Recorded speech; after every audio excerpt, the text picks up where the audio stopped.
სახელმწიფო იქიდან გამომდინარე, რომ ეს ევროპული ღირებულებები და საერთაშორისო პრინციპები, რომლებსაც ჩვენ ვიზიარებთ, საყოველთაო სიკეთედ არის აღიარებული, ჩვენმა ქვეყანამაც გაიზიარა. ხა მე როგორც მოქალაქე ვთქვი, რომ საბედნიეროდ გაზიარება იყო და კიდევ კარგი რომ მაშინ შესაძლოა გამოკითხვა არ ჩატარდა. როგორ იყო გამოკითხვა?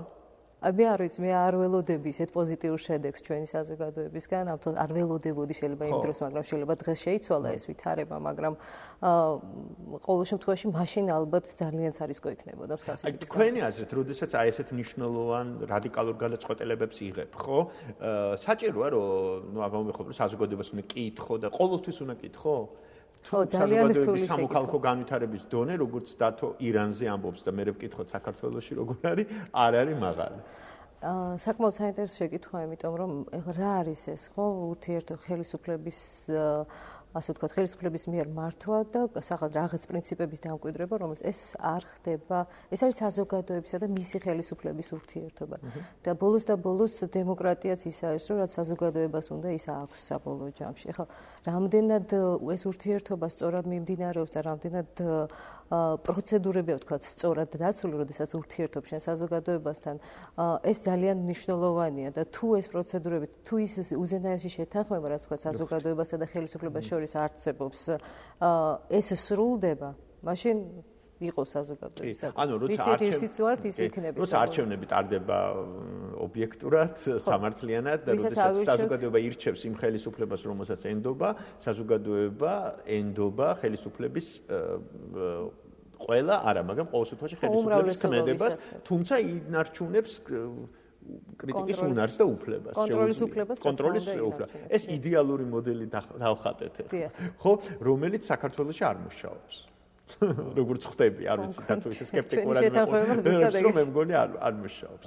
მე დავიწყოთ სწორედ იმ საკითხით, რომელზეც იყო საუბარი სიკვდილის დასჯის გაუქმებასთან დაკავშირებით. სხვა შორის ადამიანის უფლებათა ევროპული კონვენცია, როდესაც იქნა მიღებული, მასში გათვალისწინებული არის შემთხვევები, როდესაც სიკვდილის დასჯა შესაძლებელი არის. თუმცა მას შემდეგ კონვენცია, როგორც თვითონ სასამართლო ამბობს, არის ცოცხალი ინსტრუმენტი და ის ვითარდება ადამიანის უფლებების საზოგადოების განვითარების შესაბამისად. აქედან გამომდინარე, სიკვდილით დასჯა დღეს ევროსაბჭოს შემდგომში დამატებითი დოკუმენტიც იქნა ამაზე მიღებული, ევროსაბჭოს ქვეყნებში არის გაუქმებული.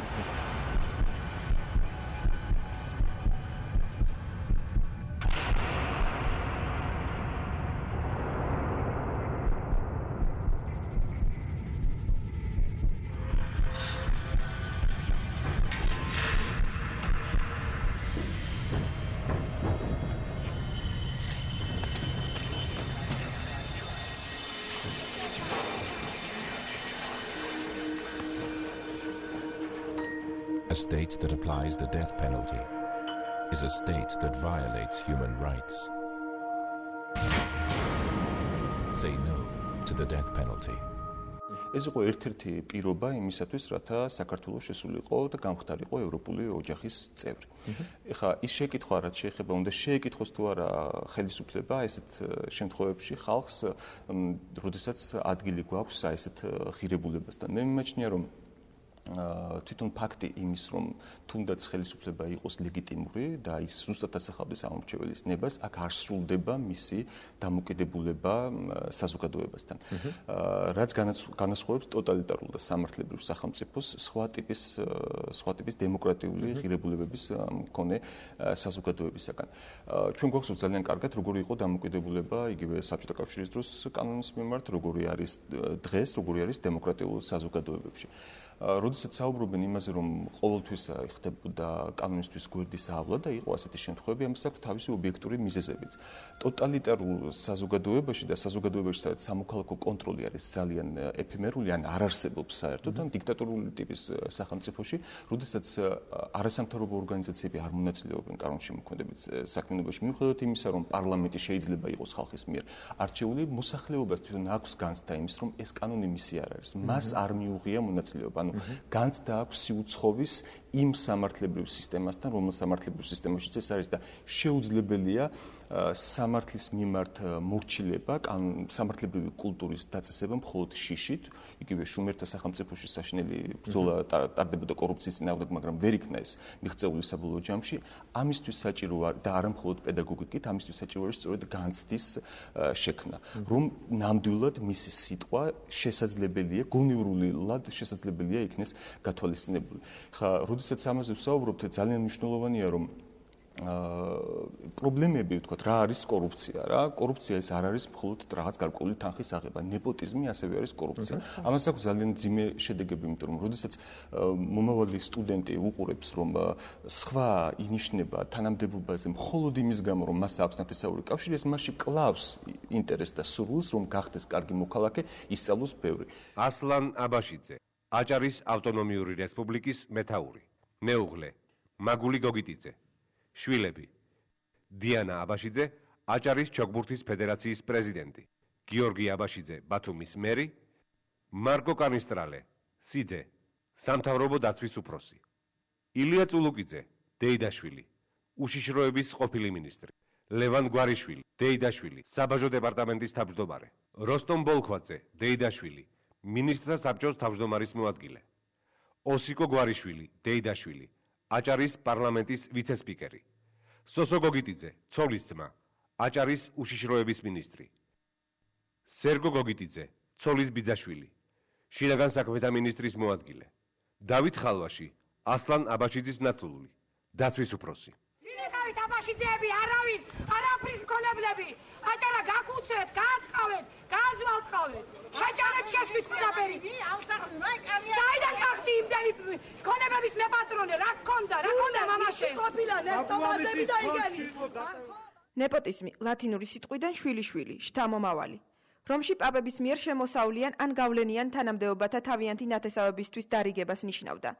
თანამედროვე განმარტებით ნეპოტიზმი თანამდებობის პირთა მიერ თავიანთი ნათესავების ახლობლების მფარველობას, ნათლი მამობა მამიდაშვილობას ნიშნავს.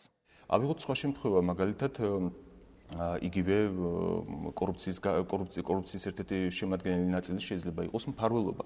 მფარველობაც ასევე არის ძალიან მნიშვნელოვანი სცენი და თუნდაც კონფორმიზმი, იმიტომ რომ როდესაც მოსამართლემ პროკურატურის შიშით არ იღებს გადაწყვეტილებას, სამართლიან გადაწყვეტილებას, ეს სწორედ ავნებს პროცესს, ეს სწორედ უკლავს ადამიანს სამართლიანობის გაგრძელებას. და ეხლა სხვა შორის, როდესაც სამართლებრივ კულტურაზე ვსაუბრობთ, ზოგადად ადამიანების სამართლებრივ კულტურაზე, ეხლა არ შეიძლება თავისთავად კანონის არსებობა არ ნიშნავს იმას, რომ ეს კანონი არის სამართლიანი. კი, ამ თემას აუცილებლად ძალიან ბევრი შემთხვევა, მაგრამ აი სწორედ ამასთან დაკავშირებით მინდოდა მეთქვა, რომ სამართლებრივი შეგნება და კულტურა მოქალაქეების არ არის მხოლოდ ის, რომ მან არსებულ კანონს წეს პატივი.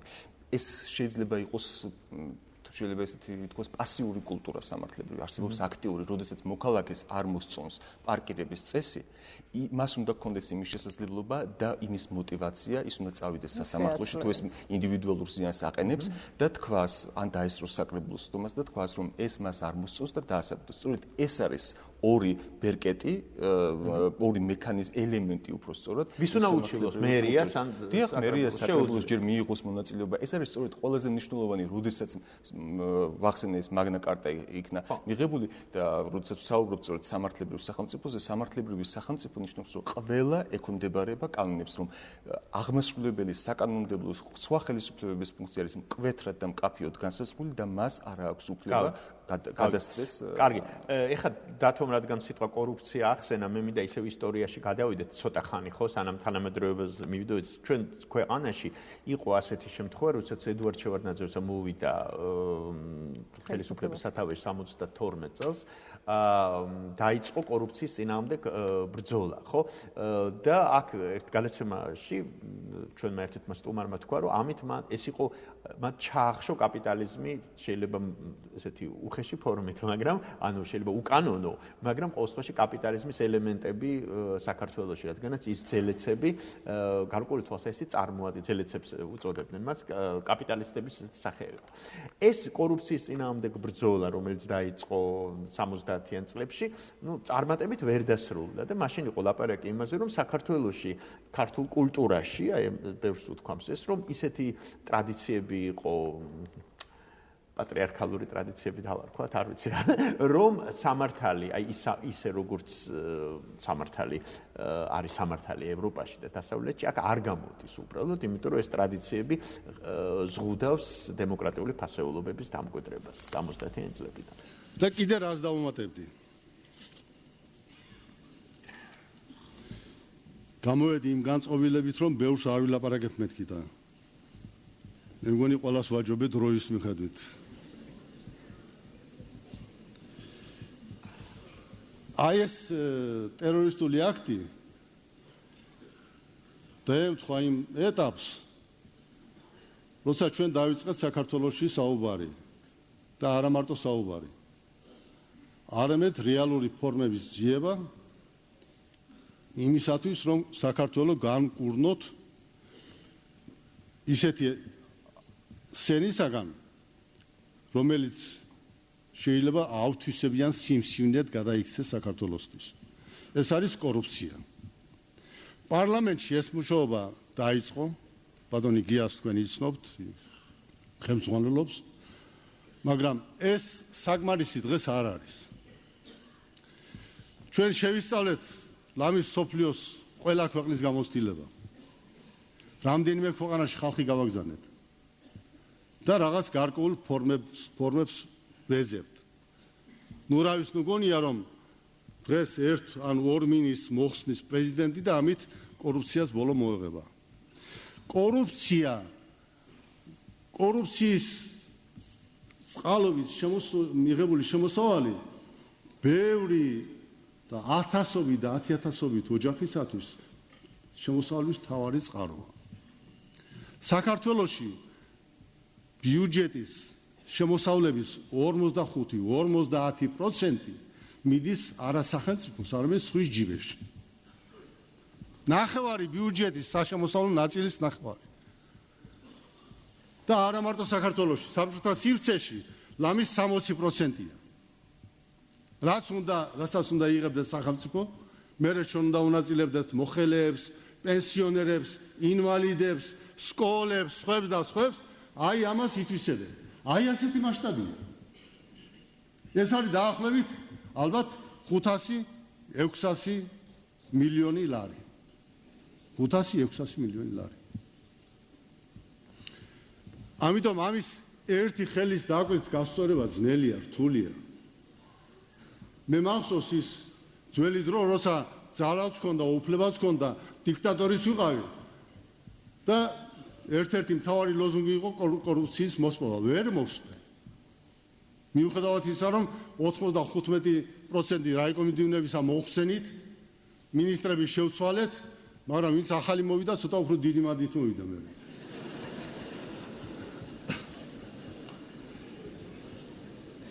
ამიტომ მიზეზების ძიებაა საჭირო. საქმეში ღრმად ჩახედვაა საჭირო. და ამის პარალელურად საჭიროა ისიც, რომ მოხელეს ხელფასი კონდეს. ისე როგორც მასწავლებელს, ისე როგორც პროფესორს და სხვებსა და სხვებს. არის ეს ასე, როცა კულტურა და სამართალი ერთმანეთს ეჯახება. აი ეს მართა საინტერესო არის თქვენს მოღვაწეობაში და თქვენს ყოველდღიურ საქმიანობაში. ეს შესაძლოა მოხდეს კიდევაც, მაგრამ აი ამ კონკრეტულ შემთხვევასთან მე ამას ვერ დავაკავშირებდი, იმიტომ რომ ეგ მე მინდა გითხრათ, თამამად შემიძლია ვთქვა, რომ ვთქვათ ის, რაც მოხდა შევარდნაძის დროს და ზუსტად იგივე შეიძლება დღეს ხდებოდეს ჩვენ ქვეყანაში. ამიტომ მაინც კულტურასთან ეს კავშირში არ არის. თქვენ თვლით, ხო, არა, კულტურას დავუბრუნდეთ, მაპატე, რომ ესე იგი ისეთივე დონის კორუფცია, მოდი ამაზე მე ვილაპარაკოთ, მაგრამ ეხლა პასუხი მაინტერესებს, როგორც იყო, ვთქვათ, 70-იან. დონებს ვერ განსაზღვრავ, მაგრამ დღეს რო სახეცვლილი კორუფცია გვაქვს და ძალიან სერიოზული კორუფცია გვაქვს, ამაზე შეიძლება საუბარი. და უბრალოდ მსგავსება ის არის, რომ მაშინ ზუსტად ამ ლოზუნგებით მოვიდა ხელისუფალი და დღესაც ზუსტად ამ ლოზუნგებით მოსული ხელისუფალი ყავს, რომელიც დიდად ჩემი აზრით არ განსხვავდება იმ პერიოდისაგან და თქვენს ბრძანეთ და ისედაც ყველა ნათლად ვიცით, რომ ნამდვილად კორუფცია არ აღმოფხვრილა და პირიქით ბოლო პერიოდში მან განსაკუთრებით დიდი მასშტაბები მიიღო. თქვა ჩვენ ქვეყანაშიც, მაგრამ ხოდა ხსნით თუ არა ამას კულტურით თქო. ნუ ესეთია ქართველი ხალხი, არ გაგიგიათ? არა, ჩვენ ხო, იცით რა, არა, ვფიქრობ, რომ თვითონ ამ კორუფციულმა სისტემამ შემოიღო ჩვენში ეს და შეიძლება ამან დაამკვიდროთ, რომ არ ვფიქრობ, რომ მაინც და მაინც ჩვენი განწყობაა ესეთ. შესაძლოა კორუფციის ელემენტები იყოს ჩვენ კულტურაში, ახლა ნათესავის პატივისცემა, ახლობლის კარგად მიღება და ასე შემდეგ, მაგრამ არ ვფიქრობ, რომ ეს გადაოლახავი ზღვარია ჩვენი კულტურისათვის. არ არის გადაოლახავი. ჩემი აზრით არა ნამდვილად. ნეპოტიზმი ახსენა დათომ მაგალითად. ეს ხო ისე დასავლეთშიც შემიმჩნევია ნეპოტიზმის ნიშნები უბრალოდ ცოტა შეცვლილი. მაგალითად დახასიათება. აი, ვინ გიწევს დახასიათებას? ამ თვითონ დახასიათების პროცესში სუბთად არ არის ხო? კარგი მაგალითია სხვათა შორის, იმიტომ. ხო, და ასე რომ ეს რაღაცა ბევრი ტყუილ ადამიანის თვისებაა, მე არ მიყვარს ესეთი განზოგადებები, მაგრამ მე მგონი დასავლეთშიც საკმაოდ ძლიერად. იცით, არსებობს კორუფციის, ესე ვთქვათ, დადგენილი განმარტება. ფარგლები, ესე ვთქვათ. შეიძლება თუ კი განსაკუთრებულად ესე რომ ვთქვათ, ჩავეკიდკიტებით, შეიძლება მივიჩნიოთ, რომ დახასიათებაც ასევე არის ერთ-ერთი შეიძლება განვიხილოთ როგორც ფორმა, რომელიც ეჭქვეშ აყენებს გაგეწყვეტინებ, აი, უფრო რო ავხსნათ რა, უფრო უხეში მაგალითი დაუშვათ, საყვარელს აძლევ დახასიათებას. ქონდა რაღაც ინტიმური ურთიერთობა, ამას ეს არავინ არ იცის. და არის ალბათ არ დაწუნებულია დასავლეთში ასეთი შემთხვევები. ასეთი რისკები ყოველთვის არის რისკი, რომელსაც ვერც კანონით განსაზღვრა, ვერც ურთიერთობებით განსაზღვრა, ეს არის, მაგრამ დახასიათება ეს არის ძალიან კარგი მაგალითი, უბრალოდ თქვენ რომ მოგიდათ გადასარევია, იმიტომ რომ ეს დღევანდელ რეალობაში ძალიან კარგად მუშაობს სხვათა. მე მინდა დავიწყო რეკომენდატორების ინსტიტუტი, რომელიც ეხება სწორედ საბჭოთა კავშირის პერიოდიდან, როდესაც საქართველოს ექს-პრეზიდენტი დაინიშნა. ჯერ კიდევ შინაგან საქმეთა მინისტრად როდესაც დაინიშნა, მიხა არ მახსოვს, მაგრამ მაშინაც ღვინის თემა იყო აქტუალური. და გამოცხადდა ბრძოლა კორუფციის წინააღმდეგ. ეს იყო ძალიან კარგად შეფუთული. ძალიან კარგად იყო შეფუთული, მაგრამ არავითარი რეალური კონკრეტული შედეგი ამას არ მოჰყვა. ერთის მხრივ შეიძლება ითქვას, რომ როდესაც სახელმწიფო თანამდებობის მქონე პირი იწყებს ბრძოლას და მისთვის ავანგარდის ტიპის მქონე საკითხი არის კორუფციასთან ბრძოლა, მან კარგად იცის, რომ ეს გამოიწვევს მასებში მის მიმართ პატივისცემას, რომ ის არის კარგი ადამიანი, ვინაიდან მას მიაჩნია, რომ კორუფციის წინააღმდეგ ბრძოლა უნდა განხორციელდეს. ჩვენ გვაქვს იგივე პრობლემა, რაც შევარდნაძის პერიოდში ჰქონდა კორუფციასთან დაკავშირებით. უბრალოდ, მე აბსოლუტურად გეთანხმებით, ადგილი აქვს სახეცვლილებას. დიახ, ჩვენ დღეს შეიძლება ვერ უყურებთ, როდესაც თანხის გადაცემა ხდება ქუჩაში, მაგრამ არსებობს ძალიან დიდი და დასაბუთებული ეჭვი იმის თაობაზე, რომ მთელი ამ თანხის კონცენტრირება ხდება ერთ ყურობაში. ყველაზე კარგი ინდიკატორი რა არის ამის? პრესის არანაციონალური არხების მეშვეობით არის გარკვეული ბრალდებები კორუფციასთან დაკავშირებით. აქ არის მთავარი სახელმწიფოს პასუხი და სახელმწიფოს არ პასუხი. დაიწყო თუ არა გამოძიება კონკრეტულ საკითხებზე კორუფციასთან დაკავშირებით. ეს არის ინდიკატორი იმის, არის თუ არა რეალურად განზრახვა და სურვილი იმის ხელისუფლების მხრიდან, რომ გამოძიებული იქნას ასეთი შემთხვევები. სანამ საზოგადოება არ დარწმუნდება იმაში, რომ რეალურად სურვილი არის და мотиваცია არსებობს იმის, რომ კორუფცია იქნეს დამარცხებული ყველა მისი ფორმით, მანამდე ჩვენ გაგვიჭირდება საუბარი. ხო და აი ის რომ ქართველი ესეთია?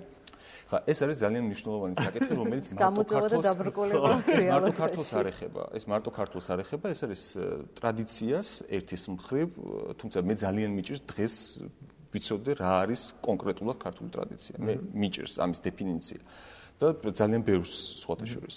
ტრადიციას და ღირებულებებს შორის, ცივილიზებულ ადამიანებს შორის ეს არის ბრძოლა, ეს არის კონფლიქტი. მოდით ავიღოთ ესე, კათოლიკოსთა სამართლის მიხედვით მე-16 საუკუნეში იყო დადგენილი, ან თქვათ მანამდე ბექააბუღას სამართლის მიხედვით ხელის მოკვეთა სიკვდილით დასჯა. ეს მიღებული იყო, ეს ტრადიცია იყო. ეს ესმოდა და ხალხი ამას მხარს უჭერდა. ხო. დღეს შეიძლება არის გარკვეული საკითხები, რომლებიც საზოგადოებისთვის არ არის მისაღები, მაგრამ ეს არ ნიშნავს იმას, რომ საზოგადოება უნდა გაჩერდეს, მით უმეტეს სამოქალაქო საზოგადოება და მან არ უნდა განაგრძოს სვლა პროგრესისაკენ. ადამიანის უფლებების დაცვა არ არის მხოლოდ სავალდებულო, არის ასევე სავალდებულო მისი განვითარება. ეს არის თანამედროვე საერთაშორისო სტანდარტი. თუ გადავხედავთ ევროპის ისტორიას, საკუთარი უფლებების ბრძოლისთვის. ეს არის ყოველთვის დაპირისპირება ხელისუფლებასთან, დაპირისპირება იდეოლოგიებთან, ეს იქნება რელიგიური თუ სხვა. ინდივიდუალიზმი არის სწორედ ძალიან მნიშვნელოვანი საფუძველი და არა იმ კოლექტივიზაციის პირობებში, რომელზეც თითქოს ყოველთვის იდეოლოგიური სახელმწიფოები ახდენენ ხოლმე ზეგავლენას. ეს არის ირანში, ასე იყო საბჭოთა კავშირის დროსაც კოლექტივზე ზრუნვით ხდებოდა გამართლება ადამიანის უფლებების შეზღუდვის და მეტიც დამცირების. იყო ესეთი საქმე ადამიანის უფლებათა ევროპული სასამართლოს წინაშე, რომელმაც ძალიან დიდი ხმაური გამოიწვია, ეს იყო გუდვინი დიდი ბრიტანეთის წინააღმდეგ. ამ საქმეში ის ეხებოდა ტრანსექსუალის უფლებებს, მისი სამოქალაქო უფლებების ცნობის თაობაზე. და რომელ წელს იყო? ეს იყო 90-იან 2001 წელში თუ არ ვცდები 2000-იანი წელი არის და ადამიანის უფლებათა ევროპულმა სასამართლომ მაშინ თქვა და მანამდე მისი იურისპრუდენცია იყო ესეთი რომ სახელმწიფოს ჰქონდა განსაკუთრებული და დიდი მანევრირების საშუალება